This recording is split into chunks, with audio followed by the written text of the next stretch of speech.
Olá, irmãos. Saúdo cada um de vocês com a graça e a paz de nosso Senhor Jesus Cristo. Amém? O meu nome é Miriam Anita e eu estou aqui para contar para os irmãos aquilo que eu entendi do texto chamado Equilíbrio, que está no Manancial, que é uma publicação de meditações diárias da União Feminina Missionária Batista do Brasil. Ok? Bem, irmãos, então agora isto dito, a gente já pode orar. Pai, nós pedimos em nome de Jesus Cristo que Tu nos abençoes, que Tu nos ensine, que nos mostre aquilo que devemos aprender para colocar em prática na nossa vida. Amém. Irmãos, então nosso texto bíblico de hoje está em 1 Pedro, capítulo 2.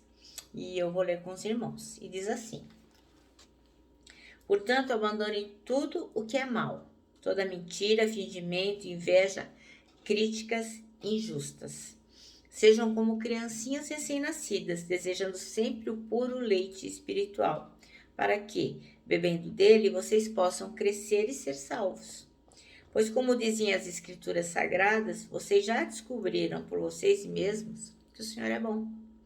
Cheguem perto dele, a pedra viva que os seres humanos rejeitaram como inútil, mas que Deus escolheu como de grande valor. Vocês também, como pedras vivas, deixem que Deus os use na construção de um templo espiritual, onde vocês servirão como sacerdotes dedicados a Deus.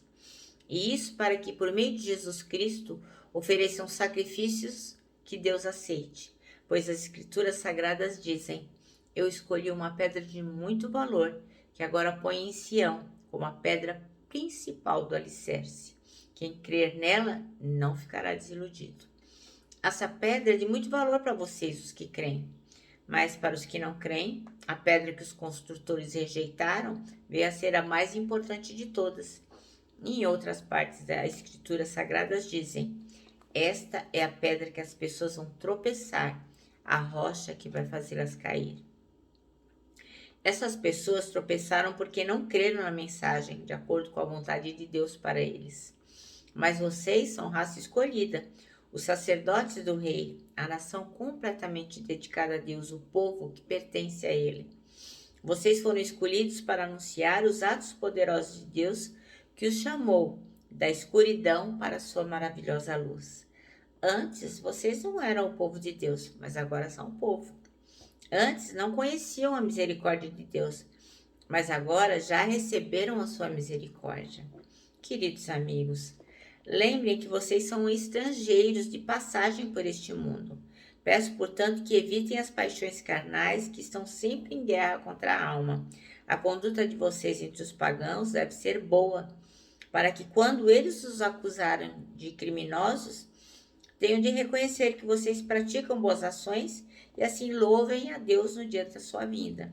Por causa do Senhor, sejam obedientes a toda autoridade humana, ao imperador, que é a mais alta autoridade, e aos governantes, que são escolhidos por ele para castigar os criminosos e elogiar os que fazem o bem. Pois Deus quer que vocês façam o bem, para que os ignorantes e tolos não tenham nada que dizer contra vocês. Vivam como pessoas livres. Não usem a liberdade para encobrir o mal, mas vivam como escravos de Deus. Respeitem todas as pessoas, amem os seus irmãos na fé. Temam a Deus e respeitem o imperador. Vocês, empregados, sejam obedientes aos seus patrões e os respeitem. Não somente os que são bons e compreensivos, mas também aqueles que os tratam mal.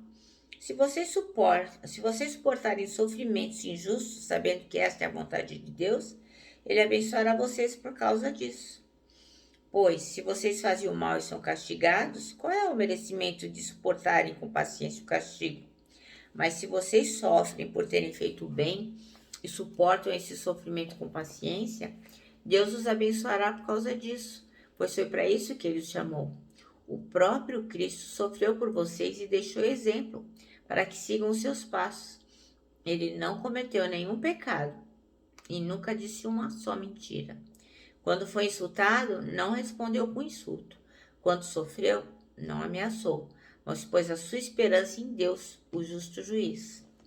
o próprio Cristo levou os nossos pecados no seu corpo sobre a cruz, a fim de que morrêssemos para o pecado e vivêssemos uma vida correta. Por meio dos ferimentos deles, vocês foram curados. Vocês eram como ovelhas que haviam perdido o caminho, mas agora foram trazidos de volta para seguir o pastor que cuida da vida espiritual de vocês. Amém? Bom, irmãos, então o nosso texto chama-se Equilíbrio. O versículo escolhido foi o 21, para ser o versículo-chave. E diz assim: porque para isso sois chamados, pois também Cristo padeceu por nós, deixando-nos o exemplo para que sigais as suas pisadas. Então o texto aqui diz que quando a gente caiu porque foi influenciado pelo pecado. É isso que o pastor William Rodrigues está dizendo.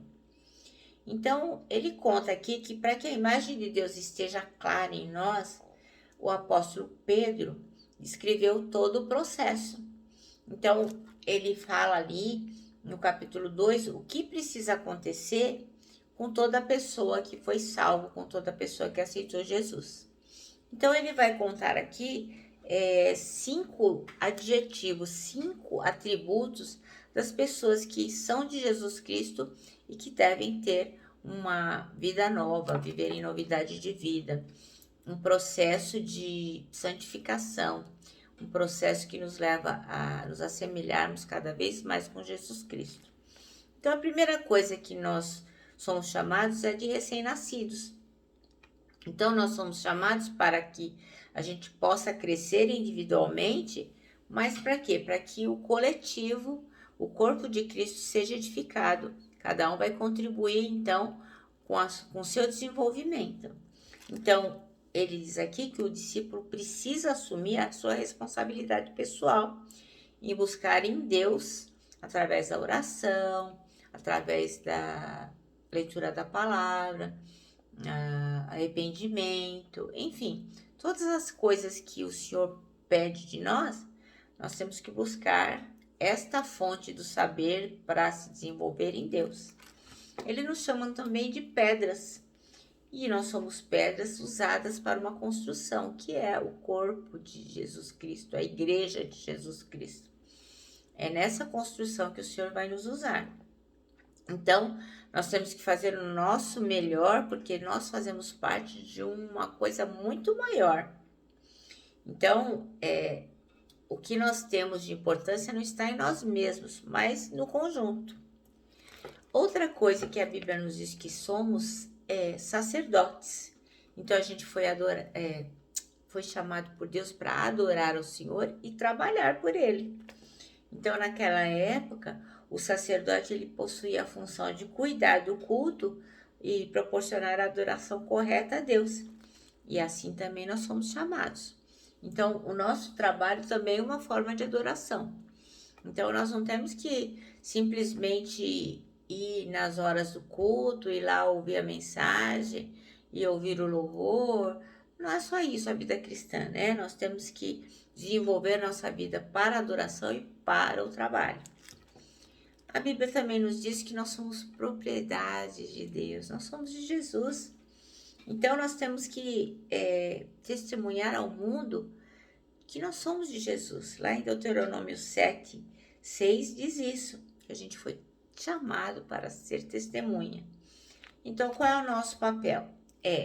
Para os que estão dentro do Evangelho, para os que aceitaram Jesus, nós temos que edificar. E para aqueles que estão fora, que não conhecem a Jesus, o que nós temos que fazer? Evangelizar. Então, o tempo todo nós temos que estar trabalhando. A gente não tem folga. E outra coisa que nós somos peregrinos, nós somos forasteiros, nós estamos de passagem por aqui. Então, nós como discípulos de Jesus, a gente tem que se preocupar com as coisas do céu, não com as coisas desse mundo. É lógico que nós não vamos viver aqui como se fosse um OVNI, que não tivesse nem aí, né? Não cuidasse das suas próprias coisas, nem do próprio corpo, nem das pessoas que a gente ama, só porque a gente está de passagem. Não é isso, não. Mas nós temos que viver como cidadãos do reino celestial, para que as pessoas possam reconhecer, dizer, opa, eu também quero.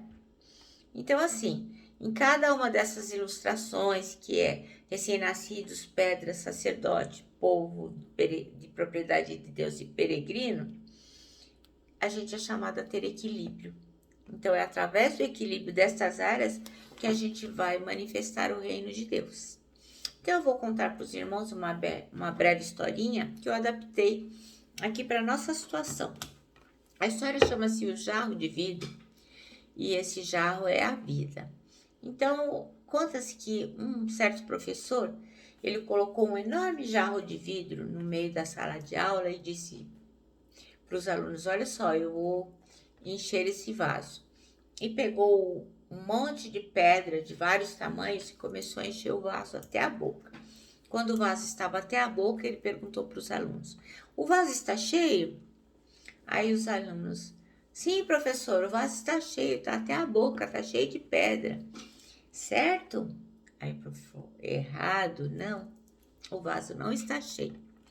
E aí o que o professor fez? Pegou uma pequena sacolinha que estava cheia de pequenas pedras, umas pedrinhas bem pequenas, e foi segurando o jarro com as mãos, dando uma chacoalhada e foi colocando as pedrinhas e elas foram preenchendo os espaços vazios. Aí o professor, como vocês podem ver, o vaso não estava cheio, ainda cabiam essas pedrinhas. Aí agora tá cheio, não está? Aí os alunos falaram, agora tá cheio. Aí o professor sorrindo falou, erraram de novo. E aí o que ele fez? Ainda cabe aqui um monte de areia. E foi colocando um monte de areia dentro do vaso até enchê-lo completamente. E aí o professor disse, eu quero ensinar para vocês que este vaso aqui é como se fosse o jarro da vida. Então, muitas vezes, a gente não se atenta, né, nas prioridades. Então, as pedras grandes são as coisas que a gente tem que dar maior importância, que é Deus, né, Jesus Cristo, a nossa família, nossos amigos, os nossos valores, as nossas paixões. Essas são as pedras grandes. E são aquelas pedras, aquelas coisas que, se tudo o resto faltar na nossa vida, mas se a gente tiver Deus, nossos amigos, nossa família, nossos valores, o resto tudo não importa. As pedras menores, as pedrinhas pequenas, são outras coisas que a gente vai acumulando ao longo da vida. A nossa casa, o nosso carro, o nosso celular, nossas músicas, nossos filmes, o nosso emprego, enfim, são coisinhas que a gente acumula. E o resto, a areia que eu coloquei no vaso, é o nosso cotidiano, né? Nosso cotidiano acaba se completando com essas outras coisas. Então, qual é a lição que vocês aprenderam, meus alunos? Aí os alunos disseram, a gente aprendeu que na vida tem espaço para tudo.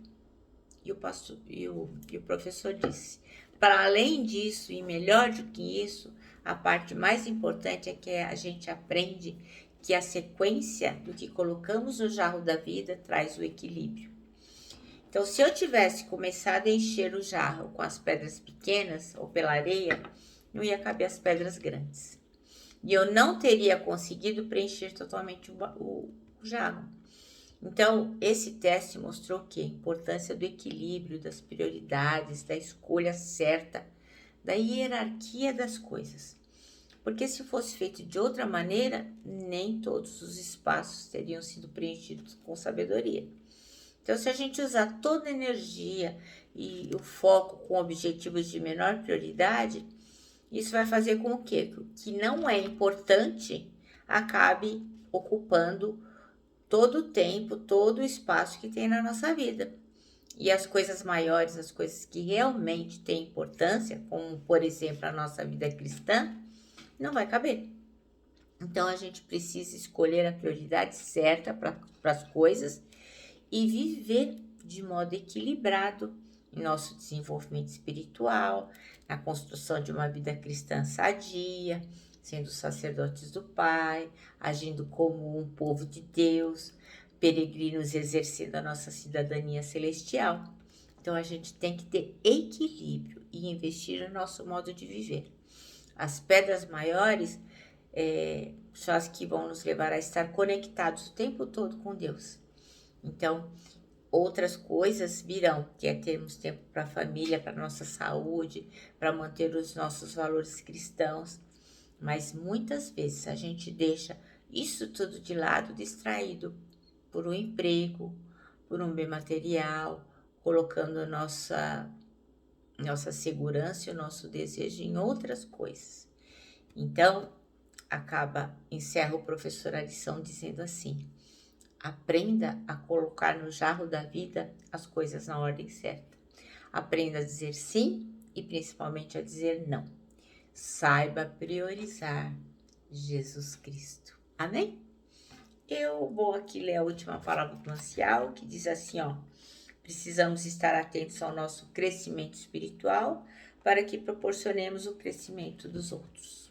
Eu me despeço aqui com um abraço fraternal, um abraço de ursa, e lógico, né, com a nossa palavra de ordem, que é saudades.